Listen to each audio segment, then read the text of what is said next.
All right, let's check in with our buddy. Hi, Dan. How you doing, bud?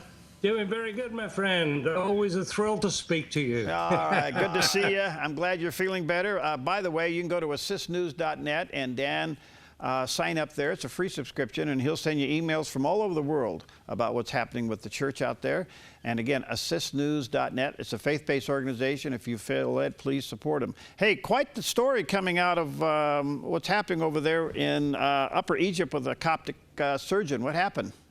Yes, there's been a number of killings in that part of Egypt recently. The latest one is the doctor. He's actually a surgeon. He was known as a doctor of the poor. He was very, very generous in treating poorer people, and he was murdered. He was found killed with his throat cut in his apartment on Friday, January the 13th. That made him the fourth Coptic Christian murder victim in 10 days. You know, they have a later Christmas over there, and around the Christmas time, there's been, this is the Orthodox Christmas, they've had all these killings there. Another 3 were killed in the area as well after being threatened by local Muslims.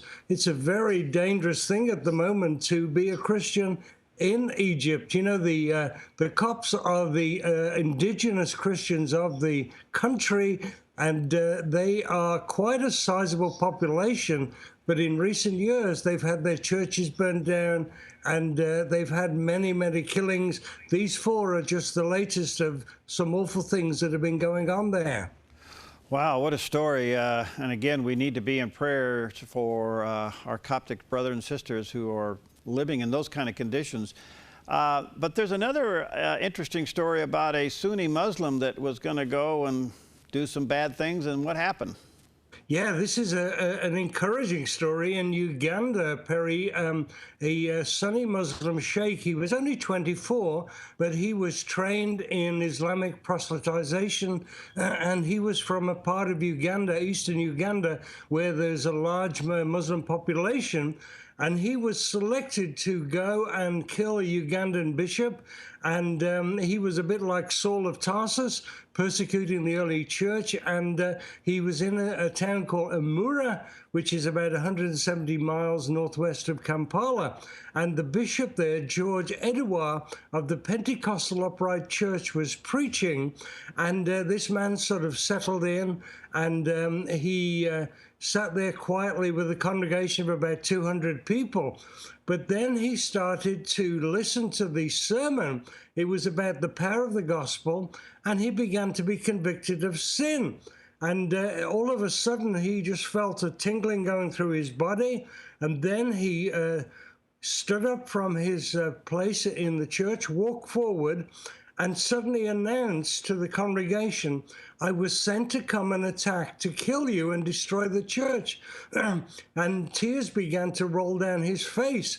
He then knelt before the bishop, he repented of his sins, and he gave his life to Christ.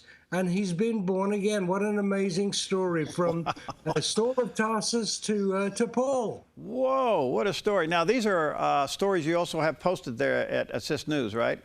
They're all there, yes, and we'd be delighted to have some more. Every week we get more subscribers from theDove. So if you're watching and you'd like a free subscription, these stories will come into your inbox every day, and you'll get the news ahead of my weekly broadcast here. All right, go to assistnews.net and sign up for those. Like you said, it's free, and it'll give you a pretty good indication of what's going on with the persecuted church around the world.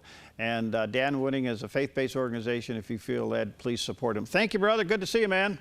Thank you. God bless. God bless. See you later. Dan Wooding, assistnews.net.